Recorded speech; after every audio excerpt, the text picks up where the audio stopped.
تمام تعریفیں اللہ تبارک و تعالیٰ کے لیے، درود حضور علیہ الصلوۃ والسلام و تحیۃ والثناء پر، اور رحمتیں ہوں تمام صحابہ کرام، اہل بیت، ازواج مطہرات، اولیاء کرام، تمام مومنین مومنات، مسلمین مسلمات اور ہمارے ماں باپ جن کے طفیل، جن کے صدقے سے ہم مسلمان ہیں۔ اور جسے اللہ تبارک و تعالیٰ ہدایت عطا فرمائے اسے کوئی گمراہ نہیں کر سکتا، اور جسے اللہ تبارک و تعالیٰ گمراہ کر دے اسے کوئی ہدایت نہیں دے سکتا،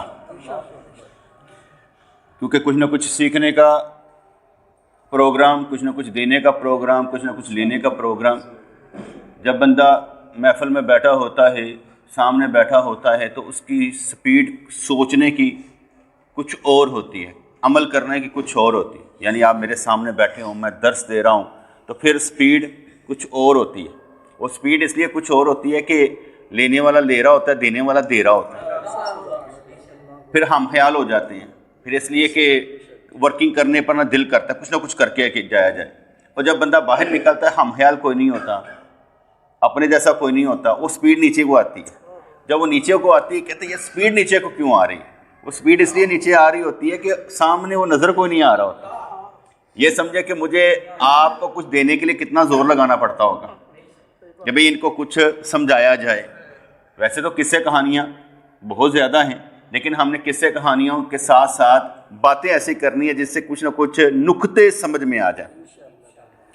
حدیث قدسی میں آتا ہے کہ حضور علیہ الصلوۃ والسلام و تحیۃ والثناء نے فرمایا، اللہ تعالیٰ نے جب مخلوق کے بارے میں فیصلہ فرما لیا تو اس نے اپنی کتاب میں، اللہ کریم نے اپنی کتاب میں اپنے اوپر لازم کرتے ہوئے لکھ دیا، وہ اس کے پاس رکھی ہوئی ہے، یقیناً میری رحمت میرے غضب پر غالب رہے گی۔ لکھ کیا دیا؟ یقیناً میری رحمت میرے غضب پر غالب رہے گی۔ اب یہ بات میں نے بتا دی، لیکن یہ نکتہ دماغ میں بٹھانے والا ہوتا ہے۔ یہ نا جیسے ہوتا ہے نا، عملی آدمی ہوتا ہے نا، اسے کوئی فارمولا مل جائے نا تو وقت پر وہ لگاتا ہے، یار اس وقت میں یہ فارمولا بہت اچھا ہے۔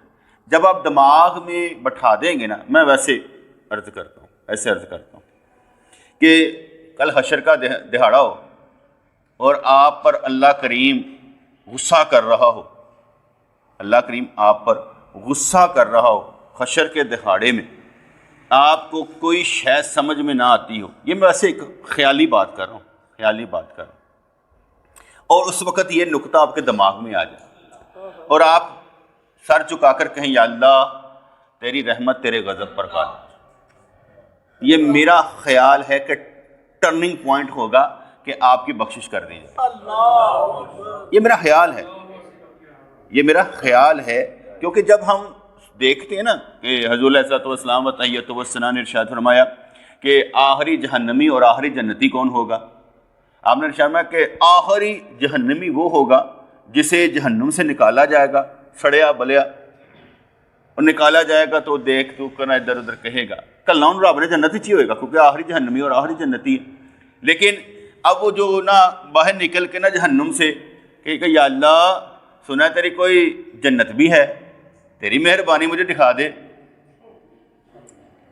اب وہ یہ بات کر رہا ہے یا اللہ مہربانی وہ جنت دکھا دے۔ اللہ کریم پردے ہٹائے گا، سامنے جنت نظر آئے گی۔ اب جب سامنے جنت نظر آئے گی تو پھر اب کتنی دیر بعد مجھے نہیں معلوم، لیکن وہ حدیث تو چھوٹی سی ہوتی ہے نا، تو جب جنت نظر آئے گی کہے گا یا اللہ دوروں ذرا کھولو دکھا دے، ساتھ ساتھ وہ وعدہ کرتا جاؤ گا اور کوئی ڈیمانڈ نہیں کروں گا، اور کوئی ڈیمانڈ نہیں کروں گا، اور کوئی ڈیمانڈ نہیں کرا، تو اللہ بھی ان شرم دواندہ جاندہ ہوئے گا کہ ہونے تو ہے کیا سی، ہونے تو ہے کیا سی۔ لیکن میں مختصر کرتا ہوں، تو کہے گا یا اللہ اینی دورو، اللہ کریم قریب کر دے گا۔ پھر جو قریب کر دے گا نا تو پھر کہے گا یا اللہ مزہ نہیں آ رہا، کوئی اندر جا کے پتہ تو لگے جنت ہے کہ ہو جی، یہ باہر دروازے دے باہر تو کھ نہیں پتہ لگتا، کہ وہ اللہ کریم اسے جنت میں داخل کر دے گا۔ جب جنت میں داخل کرے گا تو پھر کہے گا یا اللہ ویسے گل تو دس یا اللہ ایک کہ کیا اگر میں یہاں پر رہ جاؤں تو تیری جنت کو کم پڑ جائے گی؟ اللہ کریم مسکرائے گا، ہنسے گا اپنی شان کے مطابق اور کہے گا رہ لے۔ اب یہ میں نے آپ کو ایک حدیث سنا دی کہ کیونکہ میں نے یہ نکتہ بتایا کہ حدیث قدسی میں آتا ہے کہ اللہ کریم نے جب مخلوق کے بارے میں فیصلہ کر لیا تو اپنی کتاب میں لکھ دیا کہ میری رحمت میرے غضب پر غالب رہے گی. ایسا نہیں کہ اللہ کریم غضب نہیں کرے گا، کرے گا، بہت سے لوگوں پر کرے گا. لیکن میں نے آپ کو یہ نقطہ اس لیے بتایا بیٹے کہ آپ اپنے ذہن میں یہ تواتر سے نا درمیان میں جب آتا نا میں بڑا گنہگار ہوں تو کچھ نہ کچھ تو نیکی کرنے کے لیے نا اپنے آپ کو سمجھانا پڑتا ہے کوئی نہیں، اس کی رحمت اس کے غضب پر غالب ہے. اس وقت بھی یہ نقطہ کام آتا ہے، حشر کے دن بھی یہ نقطہ کام آئے گا. جس کے اندر جو بات ہوگی نا وہ اس وقت کام ضرور آئے گی. یہ میں آپ کو پہلے بتا دوں، جو یہاں پر لیت و لیل سے کام لیتے ہیں اور کہتے ہیں او یار کپڑے پلیت تھے، یہ ہو گیا وہ ہو گیا، وہ وہاں پر بھی یہی کریں گے، لیت و لیل سے کام لیں گے. آپ کو میں یہ نقطہ سکھا رہا ہوں کہ اللہ تعالیٰ کی رحمت اس کے حدیث قدسی میں آتا ہے. حضور علیہ السلام نے فرمایا کہ اللہ پاک نے فرمایا ہے کہ ابن آدم نے مجھے جھٹلایا، حالانکہ اس کے لیے مناسب نہ تھا کہ مجھے جھٹلایا جاتا. اس نے مجھے گالی دی، حالانکہ اس کا حق نہیں تھا. مجھے جھٹلانا یہ ہے کہ ابن آدم کہتا ہے میں اسے دوبارہ زندہ نہیں کر سکتا جیسا کہ میں نے اسے پہلی دفعہ پیدا کیا ہے. اس کو گالی دینا یہ ہے کہ کہتا کہ اللہ نے بیٹا بنا لیا ہے، حالانکہ میں بے پرواہ ہوں، میرے ہاں نہ کوئی اولاد ہے، نہ میں کسی کی اولاد اور نہ کوئی میرے برابر کا ہے. یہ اللہ کریم نے حدیث قدسی سرکار ارشاد فرما رہے ہیں کہ اللہ کریم یہ ارشاد فرماتا ہے. پھر ایک اور حدیث قدسی میں آتا ہے، صحیح بخاری 4147، زید بن حارثہ رضی اللہ عنہ نے بیان کیا کہ حدیبیہ کے سال میں ہم رسول اللہ کے ساتھ نکلے تو ایک دن ایک رات کو بارش ہوئی. نبی کریم علیہ السلام نے صبح کی نماز پڑھانے کے بعد ہم سے خطاب کیا اور دریافت فرمایا کہ معلوم ہے تمہارے رب نے کیا کہا. اب سرکار یہ بتا رہے ہیں کہ اللہ نے کیا فرمایا ہے. ہم نے عرض کیا کہ اللہ اور اس کے رسول کو زیادہ علم ہے. آپ نے فرمایا کہ اللہ تعالیٰ فرماتا ہے کہ صبح ہوئی تو میرے کچھ بندوں نے اس حالت میں صبح کی کہ ان کا ایمان مجھ پر تھا، یعنی اللہ پر ایمان تھا، اور کچھ نے اس حالت میں صبح کی وہ میرا انکار کیے ہوئے کفر کیے ہوئے تھے. تو جس نے کہا کہ ہم پر یہ بارش اللہ کے رزق، اللہ کی رحمت اور اللہ کے فضل سے ہوئی ہے وہ مجھ پر ایمان لانے والا ہے. اور جس نے کہا اور ستارے کا انکار کرنے والا، جو یہ شخص کہتا ہے بارش فلاں ستارے کی وجہ سے ہوئی ہے تو وہ ستاروں پر ایمان لانے والا ہے، میرا انکار کرنے والا ہے. ہمارا یہ عقیدہ ہے کہ ہر کام اللہ کریم کی مرضی سے ہوتا ہے، اس کے حکم کے بغیر پتہ بھی نہیں ہلتا. اگر ستارے بھی ورکنگ کرتے ہیں تو اللہ کے حکم سے کرتے ہیں. اگر کوئی بابا دعا کر دے تو قبول اللہ کے حکم سے ہوتی ہے. اگر آپ کسی مزار پر جا کر دعا مانگے تو بابا کچھ نہیں کرتا، اللہ کے حکم سے ہوتی ہے.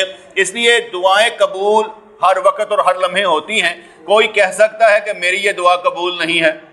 ہر دعا ہر کی ایک کی قبول ہوتی ہے. کبھی کچھ دے دیا جاتا ہے، کبھی اس کے بدلے میں رکھ دیا جاتا ہے، کبھی کہا جائے گا کل قیامت والے دن مل جائے گا، اجر مل جائے گا. اس لیے دعا ہر ایک کی قبول ہوتی ہے، لیکن دعا بھی رب کی شان کے مطابق مانگنی چاہیے، اپنی اوقات کے مطابق نہیں مانگنی چاہیے. ایسی دعا مانگنی چاہیے جس سے بلا ہو جائے. جیسے میں اکثر کہتا ہوں کہ جب میں کبھی مجھے بڑا جوش اور جذبہ تھا کہ میں نے عمرہ کرنے جانا ہے، دل میں بڑا جوش اور جذبہ، یہ 2001 کی بات ہوگی، تو میرے دل میں بڑا جذبہ، تو میں نے کہنا کہ یا اللہ بار بار اپنے در پر بلا، یا اللہ بار بار اپنے در پر بلا. کسی نے مجھ سے سوال کیا، ایک دفعہ تو گیا نہیں، بار بار. میں کہا یار دعا کرنی ہونا تو ایسی دعا کرنی چاہیے کہ قبول ہو تو بار بار والی ہو نا. ایک بار والی کیوں ہو؟ تو اللہ تعالیٰ جب قبول کر لیتا ہے تو پھر بار بار بلاتا ہے، بار بار بلاتا ہے. جیسے 2001 میں گئے، 3 میں گئے، 6 میں گئے، 8 میں حج کرنے چلے گئے، پھر 12 کو گئے، پھر 14 کو گئے، پھر 16 کو گئے، پھر 18 کو گئے، 22 میں گئے، پھر وہ حال کے پھر جانا ہے نا. اب میں نے پروگرام بنایا ہوا ہے، اللہ کرے قبول ہو جائے. پروگرام اللہ کی مرضی کے مطابق ہوتا ہے. میں نے کہا اب 24 میں جانا ہے، 25 میں آنا ہے، یعنی دسمبر جاؤں گے، جنوری جائیں گے نا، تو 24 کو بھی ادھر، 25 کو بھی ادھر، پھر 26 کو جائیں گے، 27 کو آ جائیں گے. 24 25 26 27 سال جو ہے نا اسی میں گزر جائے گا نا کہ 24 کو گئے تھے، 25 کو آئے، 26 کو گئے، 27 کو آئے. ہر سال کوئی پوچھے 27 کو ادھر ہی تھے، 26 کو ادھر ہی تھے، حالانکہ وہ فرق تھوڑا سا پڑ جاتا ہے. تو حدیث قدسی میں آتا ہے کہ صحیح بخاری میں رسول اللہ فرمایا، اللہ تعالیٰ فرماتا ہے کہ انسان زمانے کو گالی دیتا ہے، حالانکہ میں ہی زمانہ ہوں، میرے ہاتھ میں ہی رات اور دن ہیں. اگر یہ بندہ بات سمجھ جائے نا، پھر نہ تو غیبت کرے گا، نہ چگلی کرے گا، نہ بہتان لگائے گا، نہ کچھ کرے گا. کہتا ہے جو ہو رہا ہے اللہ کی مرضی سے ہو رہا ہے، میں کیا کروں. وہ یہ نہیں کہے گا اس کی وجہ سے مجھے مار پڑی ہے، اس کی وجہ سے ایسا ہوا ہے، اس کی وجہ سے رزق میرا بند ہو گیا ہے، اس نے میرے سامنے دکان کھول لی ہے، اس نے میری پیری فقیری مکا دی ہے۔ کچھ نہیں ہونا، جو ہونا ہے اللہ کی مرضی سے ہونا ہے۔ یہ میں نے آپ کو لفظ بتایا ہے کہ حدیث قدسی میں آتا ہے، یہ میں 2-3 حدیثیں آپ کو بتائی ہیں، لیکن علم دینے کی خاطر میں آپ کو یہ بتانے لگا ہوں حدیث قدسی کیا ہوتی ہے۔ حدیث قدسی وہ حدیث ہے، حدیث قدسی وہ حدیث ہے جس کے راوی بیان کرنے والے خود نبی کریم ہوں، اور اس کی نسبت اللہ پاک کی طرف سے ہو کہ نبی راوی ہیں، نبی راوی ہیں۔ نبی کی حدیث ہوتی ہے تو راوی حضرت ابوبکر صدیق، حضرت عائشہ، حضرت ابو ہریرہ، راوی کون ہوتے ہیں؟ صحابہ کرام ہوتے ہیں۔ لیکن اس حدیث کے راوی خود رسول اللہ صلی اللہ علیہ وسلم ہوتے ہیں، اور بات اللہ کریم کی ہوتی ہے، جیسا کہ میں نے آگے بتایا کہ اللہ تعالیٰ نے اپنی رحمت کو اپنے غضب پر غالب کر لیا ہوا ہے۔ یہ حدیث قدسی ہے، بیان کرنے والے رسول اللہ ہیں، اور فرمان کس کا ہے؟ اللہ کا ہے۔ لیکن اس میں یہ سمجھ آتی ہے، علماء کی رائے ہے کہ حدیث قدسی معنی کے لحاظ سے اللہ رب العزت کی طرف سے اور الفاظ کے لحاظ سے رسول اللہ کی طرف سے ہوتی ہے۔ معنی اللہ کا، الفاظ کس کے ہیں؟ رسول اللہ کے ہیں۔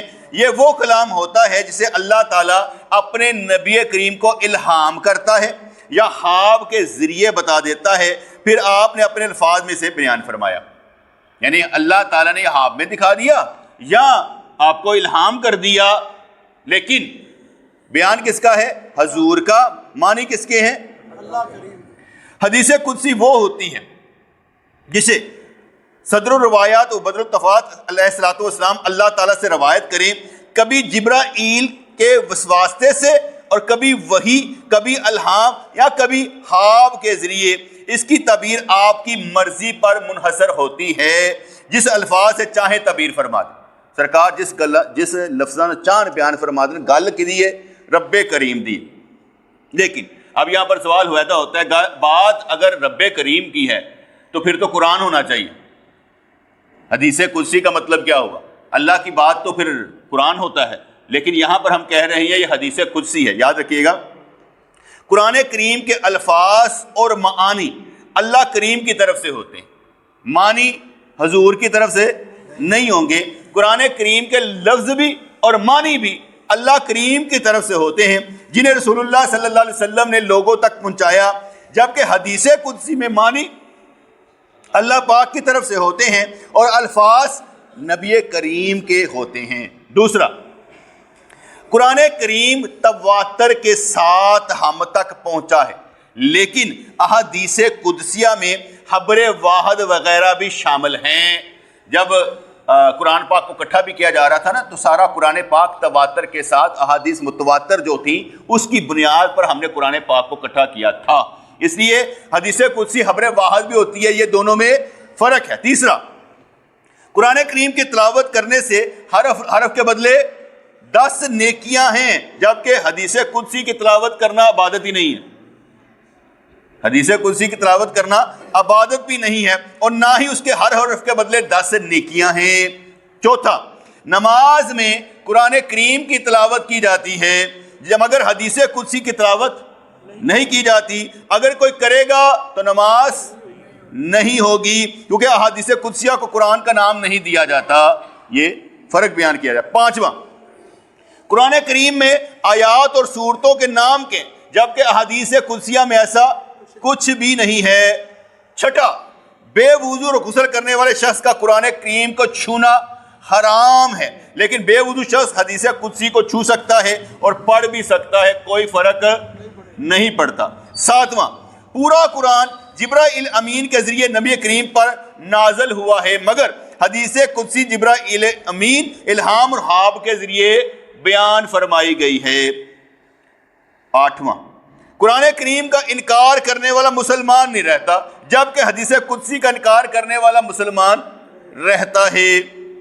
تو گل سمجھ آ رہی کہ نہیں آ رہی؟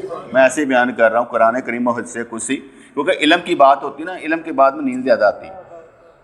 لطیفوں کی بات میں جو ہے نا وہ کچھ اور معاملہ ہوتا ہے، لیکن جو علم کی بات ہوتی ہے اس میں بندے کو نیند زیادہ آنی شروع ہو جائے، سونا نہیں ہے، میری بات سمجھیے گا, قرآن کریم اور حدیث قدسی, کیونکہ نقطہ میں نے اس لیے دینا ہوتا ہے, آپ یاد یہ نہیں رکھ سکیں گے, مجھے بھی معلوم اتنے فرق آپ کو یاد نہیں رہیں گے, لیکن نقطہ دل میں ضرور بیٹھ جائے گا کہ حدیث قدسی کیا ہوتی ہے. اگر فرمان اللہ کا ہے تو پھر قرآن نہیں ہے, قرآن کی جو شان ہے وہ حدیث قدسی کی نہیں ہے. اس لیے 10واں, قرآن میں چیلنج کر دیا گیا ہے کہ ایسی کوئی کتاب, سورت یا ایک آیت گڑھ لاؤ جیسا کہ حدیث قدسی میں ایسا نہیں کیا گیا ہے.